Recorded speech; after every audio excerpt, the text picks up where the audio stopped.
Back with Cheryl Pounder now with more on the Leafs in Boston tonight. TD Guard, this is kind of a house of horrors for Auston Matthews. 3 Game 7 losses there with the Maple Leafs, and of course, last Thursday night for Team USA and the loss to Canada in the Four Nations face-off. I mean, coincidence, or sometimes for a player, even a great player, are there buildings that they just don't seem to have success in? Well, I think there's a twofold answer here, Rod. First of all, there are buildings that you thrive in, and there are teams that you thrive against, and it's intrinsic, right? You know when you have a lot of point production against a particular team and you know how to beat up on them, and you also know when you go into a building and you haven't been successful.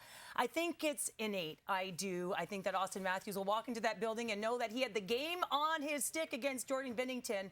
But overall, he's a professional, right? This is a guy that has played 2 of the 3 games against Boston this year. He has 2 goals and 3 assists. So I would expect that he'll be dancing nonetheless. And he's coming off, obviously, a brilliant individual season last year when he had 69 goals in the regular season, on pace for 30 this year. And even if you stretch it out over 82 games, that pace is at, I say, only 41. I'm talking about by his standards. Is there anything missing from his game that would have any concern? Well, first of all, I would say at the beginning of the year, and I've been fortunate to have the opportunity to watch him practice over the last few years. And one of the things that people don't recognize because they're not down at ice level is how dynamic and how powerful his stride is.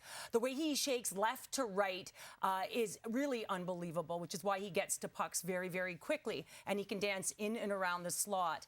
I felt like there was something missing in his power earlier in the year, and it may be related to the injury. I feel like there's an uptick. It's gotten better. But when you look at the overall metrics, and that's what I do as an analyst, and I know O-Dog would probably scream at me for looking at those underlying metrics.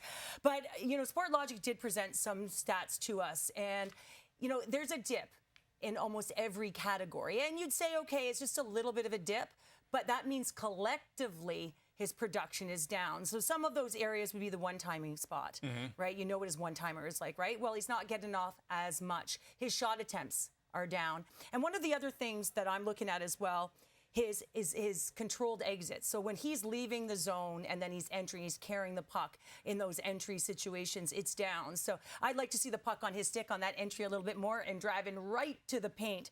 But Auston Matthews, listen, pace for 41. We know that the guy's got an electric shot. It's on and off his stick quickly. He's got 1 goal in the last 8 games. I think he's going to get on the board tonight. I really do.